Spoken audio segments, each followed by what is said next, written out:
Olá, seja bem-vindo de volta às nossas aulas de grego intermediário aqui da Escola Charles Spurgeon Online. Eu sou o professor Felipe Prestes, nós estamos na nossa 11ª aula deste módulo, tratando aí sobre os artigos, especificamente agora sobre o artigo individualizante, ainda sobre a ideia do abstrato, certo?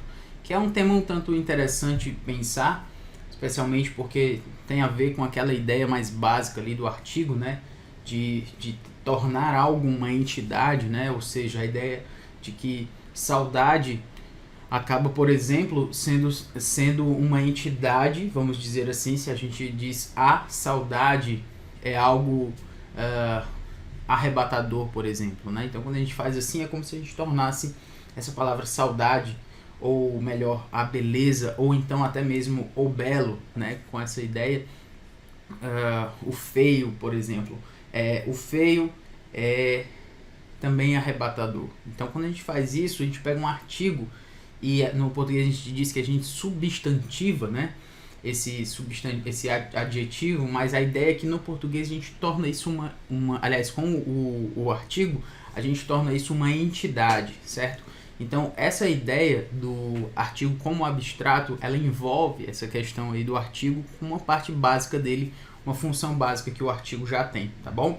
Muito bem, coloquei esse ponto aí para a gente entender onde a gente está. Às vezes a gente vê algumas características gramaticais, algumas características teóricas e fica difícil fazer esse link assim com o que é prático, né? Com o que é textual, com o que a gente de fato está vendo. Às vezes fica muito no campo ali da conceituação e tal, e não é isso que a gente quer, né? A gente quer tornar isso mais, vamos dizer assim, mais didático, obviamente, mas especialmente mais textual, para que não se torne algo distante da sua realidade como estudante do grego. Muito bem, falei sobre isso, vamos aqui para o que interessa, que é os nossos exemplos, as nossas ilustrações sobre esse tipo de artigo. A gente vai começar aqui com João, capítulo 4, versículo 22. Rimeis proskineite ho uk oidate, remeis proskinumen ho oidamen, hoti resoteria ekton iudaion estin. Texto aqui de João 4, 22. Vós adorais o que não conheceis, nós adoramos o que conhecemos, porque a salvação vem dos judeus. Texto interessante, mas vamos aí especificamente para a sua tradução, certo? Rimeis é vós. E aqui já vale uma observação importante, porque a palavra proskineite, ela vem do verbo proskineo, que significa eu adoro. Então, proskineite significa vós adorais.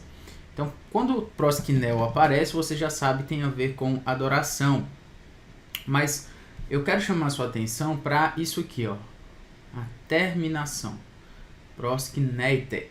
Então, quando a gente vê proskineite, já é segunda pessoa do plural. Você deve saber que isso aí, proskineite, já significa vós adorais ou adorais.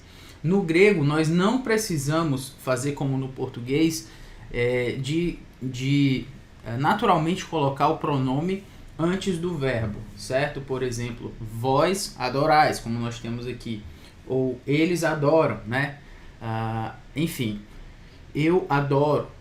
Ego proskineo. No grego não se precisa necessariamente, eu sei que no português também não precisa tanto, né? Eu posso dizer adoro a Deus e não usar o artigo.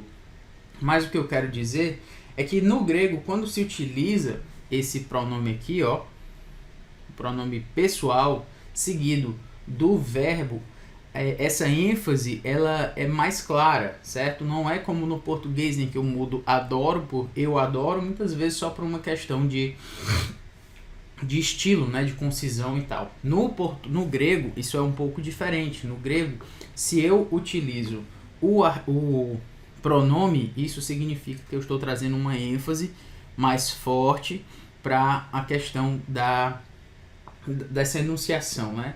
Então, rimeis proskineite, vós adorais. É como se a ênfase estivesse no vós. Quando Jesus fala ego e mi, ele não precisaria falar ego e mi rehodos, né? Eu sou o caminho. Não precisava falar ego e mi, ele poderia só ter dito eimi rehodos. Significaria eu sou o caminho.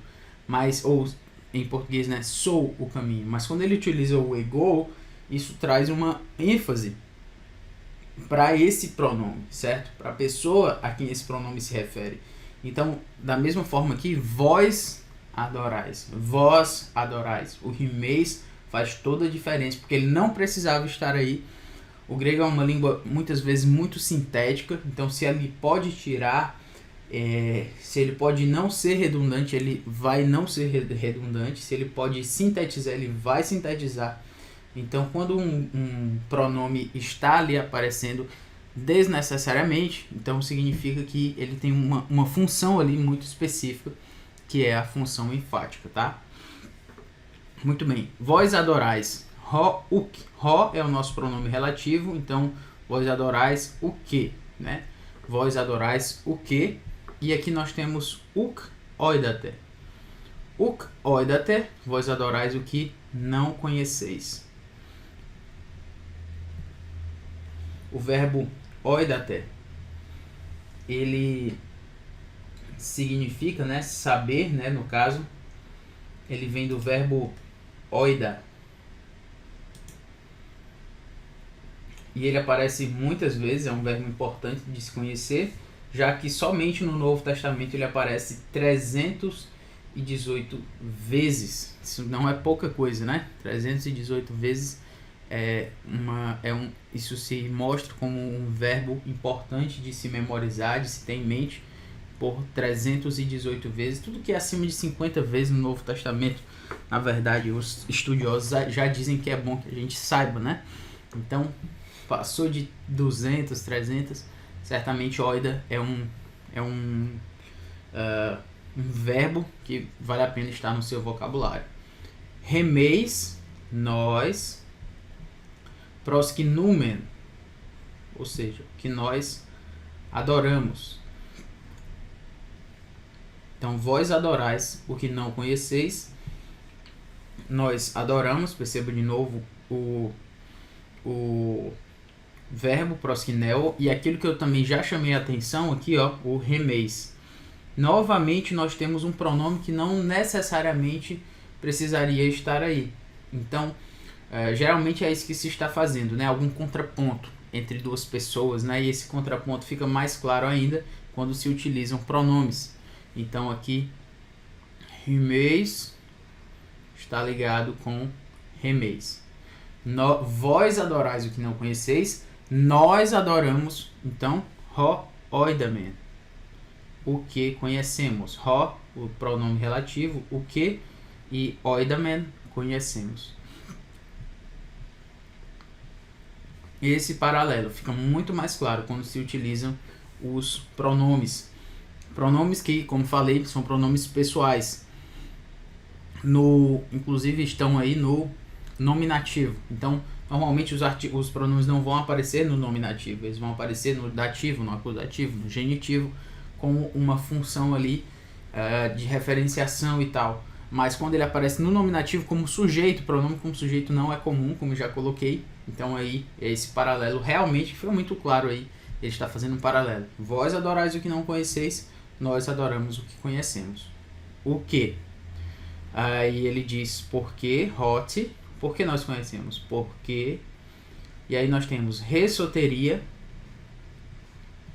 a salvação,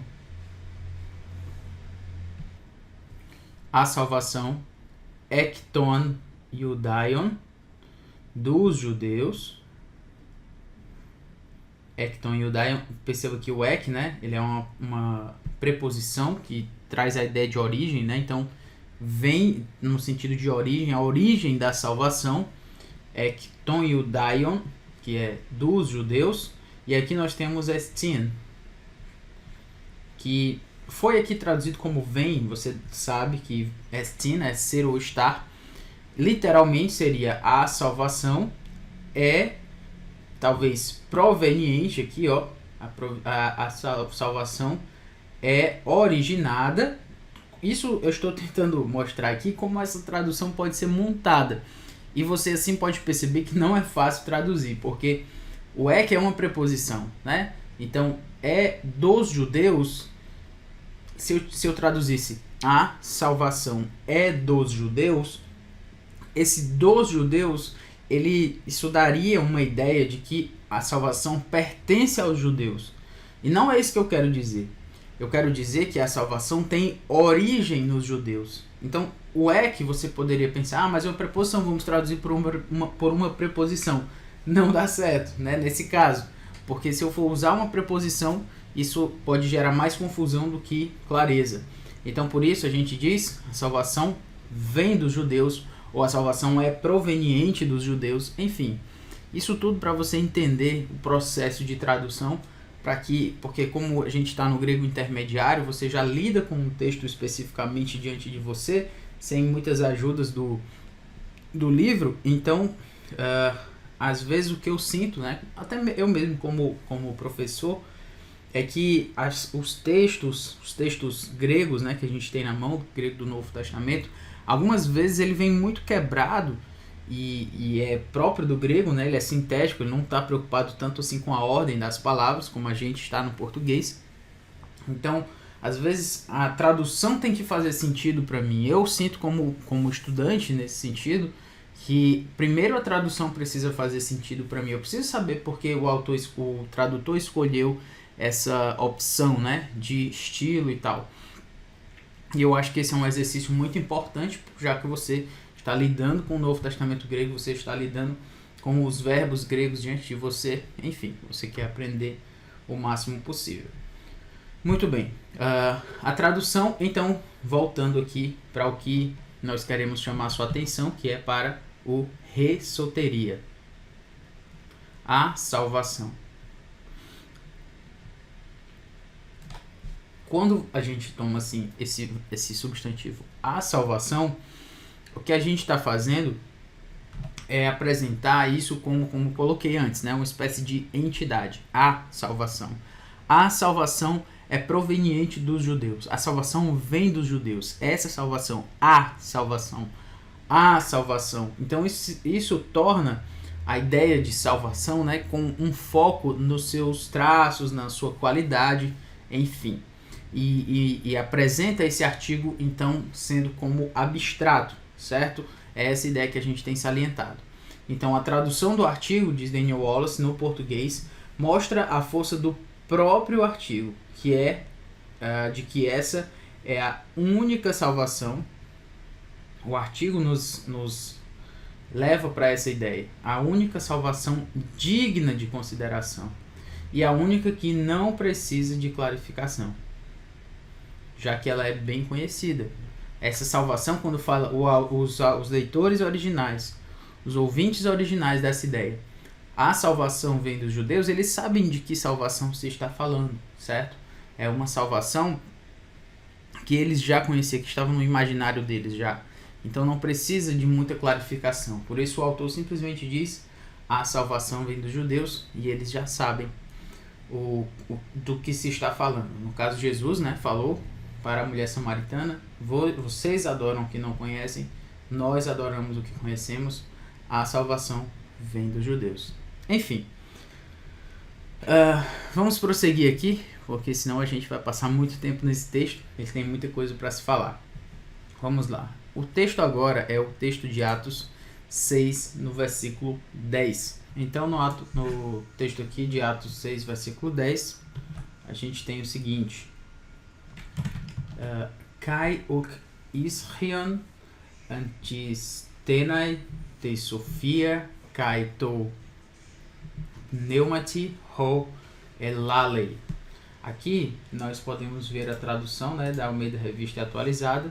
E não podiam resistir à sabedoria e ao espírito pelo qual ele falava.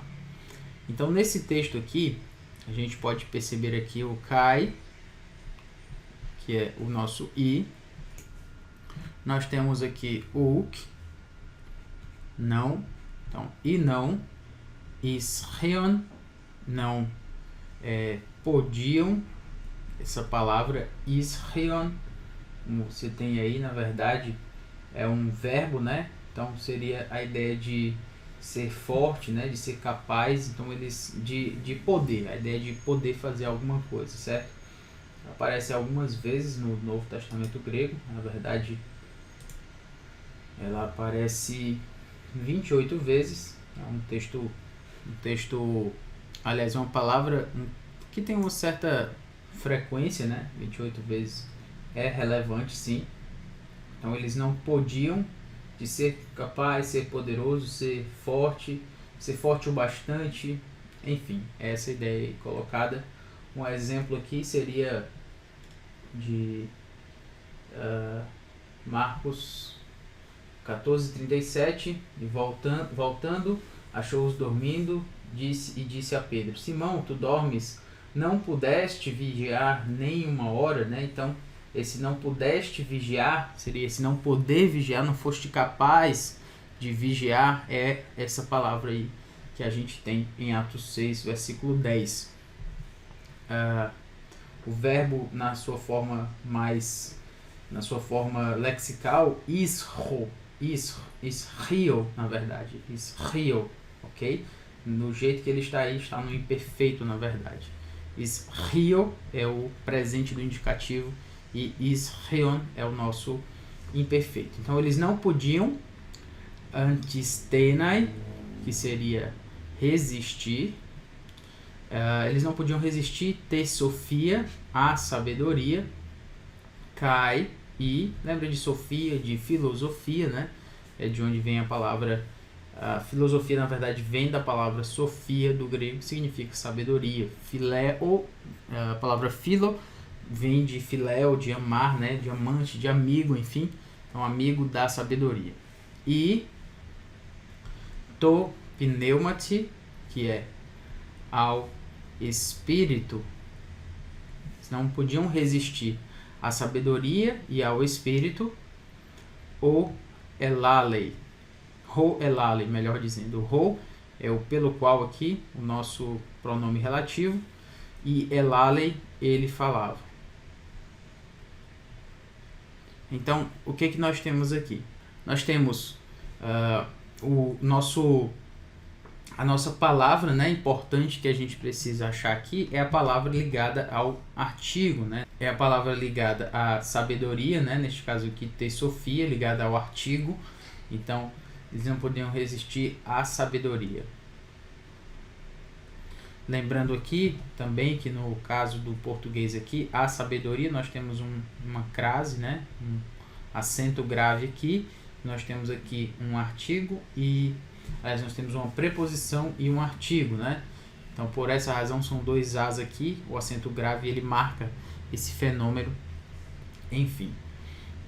Tudo isso para dizer o quê? Que esse artigo aí está trazendo a ideia de abstrato, né? Com relação à sabedoria, certo?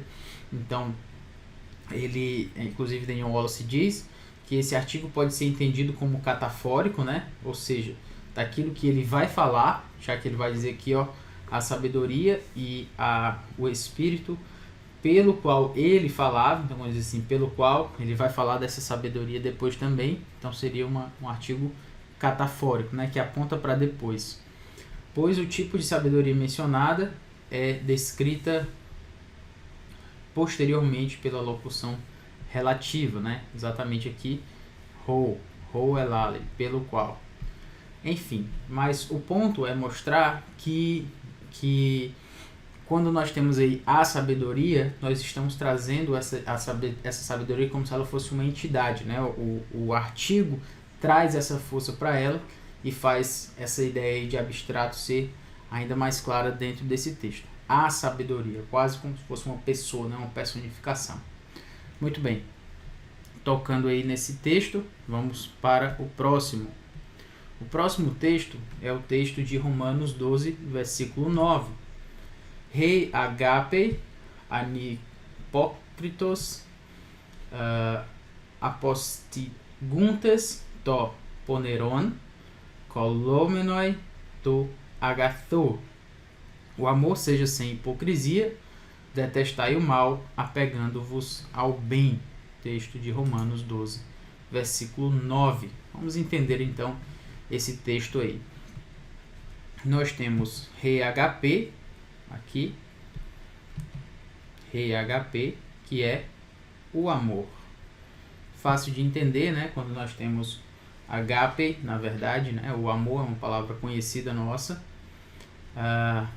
Anipócritos, exatamente, seja sem hipocrisia. Você percebe que esse anipócritos, quando nós temos aqui, ele se trata de um adjetivo, mas ele é um adjetivo na função predicativa, né? Ou seja, ele não tem um artigo que está ao lado dele. Então, sendo assim, ele traz essa função do ser aqui, ó, seja. Você vê que não tem nenhum verbo aqui entre reagape e anipócritos, mas a posição do adjetivo aqui é predicativa. Então traz essa necessidade de traduzir com o verbo ser aí, né? Com essa ideia aí. Então, o amor seja sem hipocrisia. Ele diz... na verdade, seria interessante olhar se essa palavra sem hipocrisia aparece outras vezes. Aparece sim, na verdade, 6 vezes no Novo Testamento. Anipócritos. A gente tem em 1 Timóteo 1,5. O intuito da presente admoestação visa ao amor que procede de coração puro, de consciência boa e de fé sem hipocrisia. Interessante, 1 Timóteo 5 ligado à ideia de amor também sem hipocrisia. Tiago, a sabedoria, Tiago 3,17, a sabedoria, porém, lá do alto, é primeiramente pura, depois pacífica, indulgente, tratável, plena de misericórdia e de bons frutos, imparcial, sem fingimento. A palavra sem fingimento é a palavra para sem hipocrisia, certo? Anipócritos. Bem interessante essas relações aqui apresentadas, especialmente porque traz para a gente textos em que essa ideia de sabedoria e amor estão sendo colocados, né? Um outro texto aqui, 1 Pedro 1,22, tendo purificado a vossa alma pela vossa obediência à verdade, tendo em vista o amor fraternal não fingido, novamente, né? Não sem hipocrisia, hipócritas, amai-vos de coração uns aos outros ardentemente. Excelente, é interessante demais perceber isso, né? A palavra anipócritos ligada à ideia de amor ou sabedoria. Pela recordação, isso é 2 Timóteo 1,5, pela recordação que guardo da tua fé sem fingimento. Agora está falando da fé anipócritos, né? A fé sem fingimento. Enfim, é uma palavra interessante aí para se estudar, né? Apostiguntes, que é detestai, certo? Apostiguntes. Esse texto aqui de Romanos 12:9 tem essas palavras interessantes aí para a gente analisar. Apostiguntes, uma palavra, no caso, vem do verbo apostigeo, que é odiar fortemente, né? Seria essa ideia de abominar algo. E é uma palavra, rapax legumena, só aparece uma vez dentro do Novo Testamento, certo? Rapax legumena. Detestai to poneron, detestai o mal. Columenoi, apegando-vos. To agathou, apegando-vos ao bem. É interessante, né, também notar, ele faz um paralelo aí, o amor sem hipocrisia, detestai o mal, apegando-se ao bem. E o que Daniel Wallace vai falar sobre isso, ele fala uma questão lá do inglês, eu transpus aqui a ideia para o português. No português, naturalmente, se traduz o artigo com os dois últimos termos, porque eles são adjetivos e com o artigo, esses adjetivos são de alguma forma concretizados, né? Então, nós temos o mal e o bem. O mal e o bem, eles são de fato eles são adjetivos, né? Mau caráter, né? Ele tem um mau caráter. Com esse mal com L é um mal, ele é um mal com a ideia de adjetivo. E quando a gente coloca o mal, a gente está trazendo uma ideia de quando a gente traz o artigo, a gente está meio que concretizando essa ideia aí, certo? Especificamente quando a gente está tratando do grego, né? Agathou, poneron são adjetivos, e o artigo ele traz essa ideia aí de uma concretização. Talvez especificamente no português, o mau uso, né? Enfim, tem aquela ideia entre adjetivo e advérbio, uma ideia de o mal com L, o mal com U, mas o ponto aqui a se salientar é justamente trazer essa colocação de que quando nós colocamos o artigo, isso se torna meio que concretizado, uma espécie de subjetivação e substantivação também dessas palavras, desses adjetivos ou advérbios, como você preferir trazer para o português. No grego, especificamente, eles são artigos, tá? Enfim, assim, toponeron significa aquilo que é mal. Quando a gente pensa em toponeron, quando a gente fala detestai o mal, a gente está falando detestai aquilo que é mal. É disso que a gente está falando quando a gente coloca esse artigo aí, ok? Então é isso. Espero mais uma vez que você tenha gostado.